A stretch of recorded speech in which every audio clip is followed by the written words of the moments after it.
There's one album from the golden years of Judas Priest that is actually one of the strangest releases they've ever done. And yeah, even more so than Nostradamus. It's great, actually. It's the best. Released amidst the golden era of Judas Priest, Point of Entry remains one of the most divisive albums amidst the Judas Priest fans, and the most hated album by the band themselves. Can you believe that? So today, in honor of its 45th anniversary, let's take a look at the legacy of the songs from it, and then talk about the real reason why it is actually so overlooked. Here you go.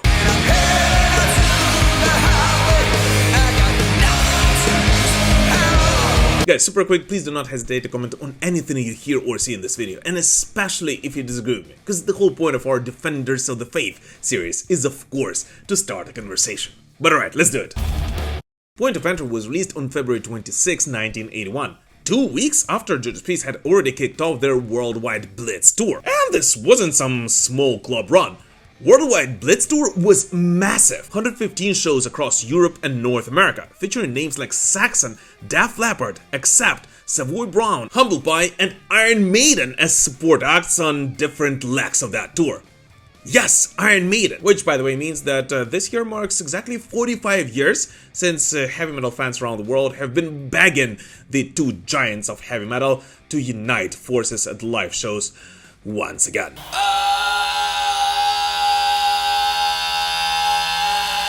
But here's where the paradox begins. This tour was billed as a Point of Entry support tour, yet it actually rarely featured any songs from that album, with the only song Judas Priest had actually constantly played live that year being Hot Rockin', which ironically is actually the least successful of the 3 singles released prior to that record.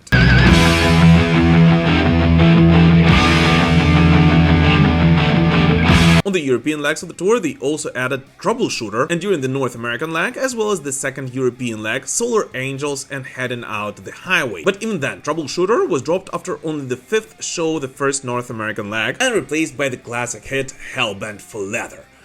And the funniest thing is that since then, Hellbent for Leather had actually never skipped a Judas Priest tour.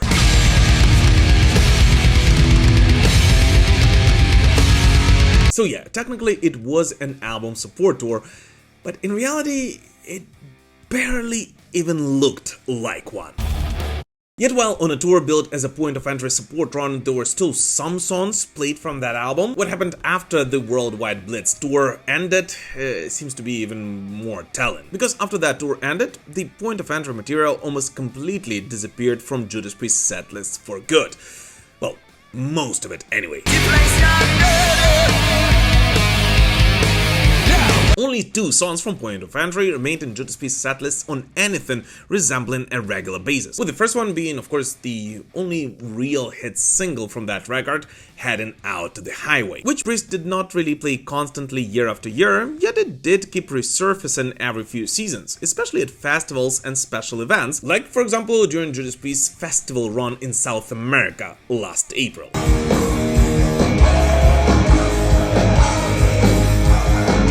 And the second one is, of course, Desert Plains. This one had a stronger early life, as in all fairness, Judas Priest did show it some love until 1986, and actually performed it nearly 3 times more during the Defenders of the Faith tour compared to the Point of Entry one. Yet since 1986, it vanished completely from the setlists for years, only returning in the first half of the 2000s, and once again becoming a fairly regular part of the Judas Priest show once again since 2015, until its final appearance on October 7th, 2023 at the massive Power Trip Festival.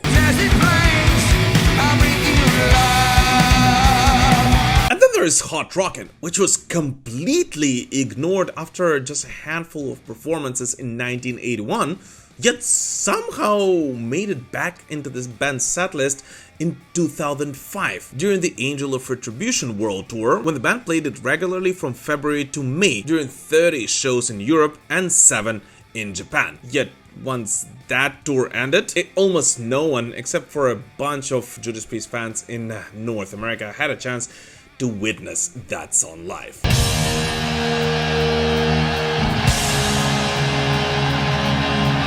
So by the mid-2000s, most of Point of Entry had actually become something many Judas Priest fans quietly suspected it was. An album Judas Priest themselves did not really fully embrace.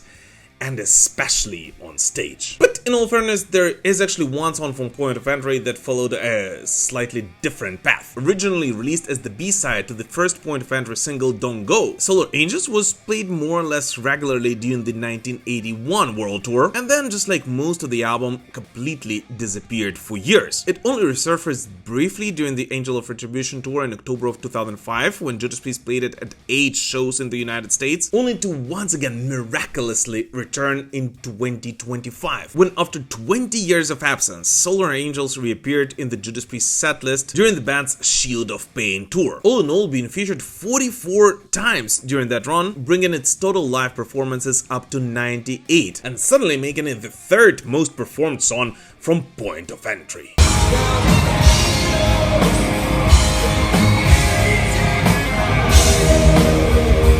Here guys, just super quick, wanted to point out that only around 30% of the people who watch my videos are actually subscribed to this channel. So if you're not one of those, and especially if this is not the first video you're watching here, I would really appreciate it if you would consider subscribing right now. Let's continue building this amazing heavy metal community together. One of my favorite records is Point of Entry, so I think it's fantastic. But why is it so? Why is this album so overlooked? To the point that only half of the songs from Point of Entry have rarely sounded live from the stage, and the other half has never been performed live by the band. This is where it becomes interesting. Back in 1981, Judas Priest were on the crossroads. After an enormous success of Unleashed in the East and British Steel, everyone expected for the band to quickly cement their success, even if the band themselves weren't really ready for it. Back in 2005, bassist Ian Hill referred to Point of Entry as an overlooked album, acknowledging that many fans viewed it as Judas Priest's commercial record, possibly even more so than Turbo itself, and the album where the band tried to follow trends.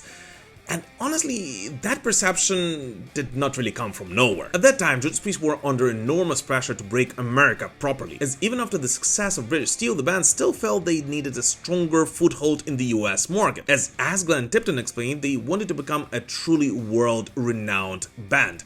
And we all know that is simply impossible without succeeding in the United States. So the band, being under constant pressure from the label, consciously decided to adjust their sound and give their American fans what they thought those wanted.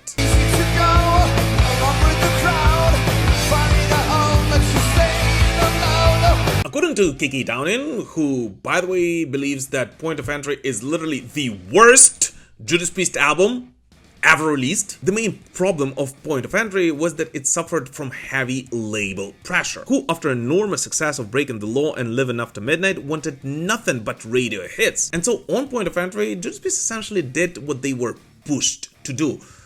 And you know what's the weirdest thing about it? Is that commercially it actually worked. No matter what, the album sold 500,000 copies in the first 3 months and was certified gold that same year.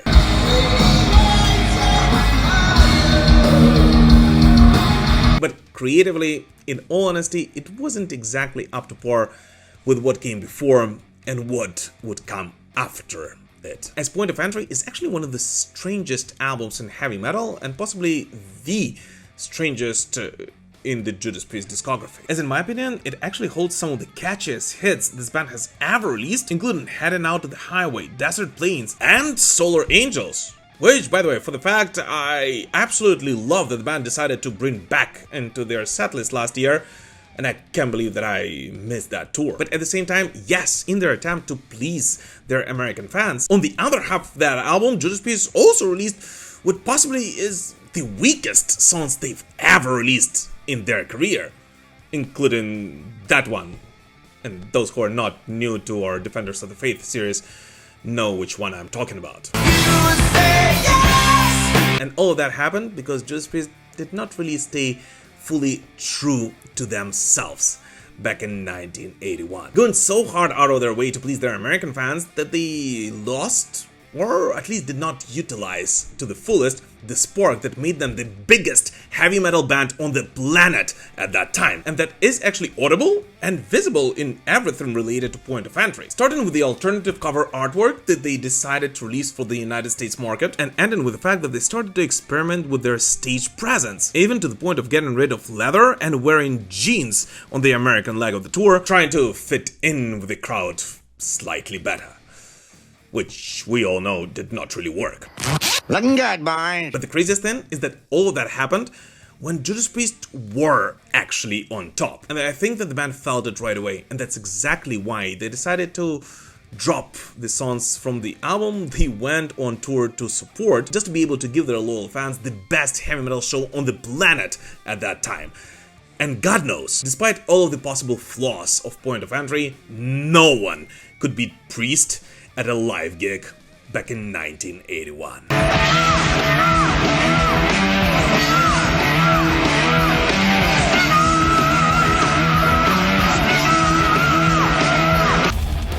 So, does that mean that Point of Entry is a terrible album? Well, that's the funniest thing. Not at all. I mean, if you ask me, it's still better than 99% of metal albums released that same year. Yet at the same time, compared to the untouchable Judas Priest albums of the 1970s and the incredible British Steel that came before that, and the masterpiece of Screaming for Vengeance that followed after, Point of Entry simply did not stand a chance. As in all honesty, it wasn't a flawless record. Yet the gems that were hidden on it to this very day still remain to be some of the greatest hits in hard rock and heavy metal ever released. And I think the test of time has shown it.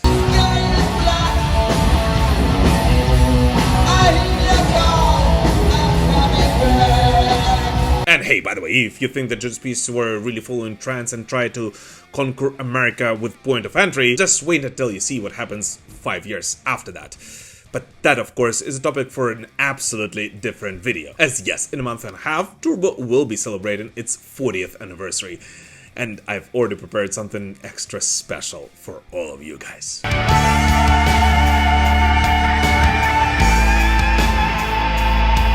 But anyways, what do you guys personally think about Point of Entry, and which song from this album would you love to hear live? Please let us know in the comments. As always, thank you so much for watching this video, guys, and we'll prevail. Slava Ukraini!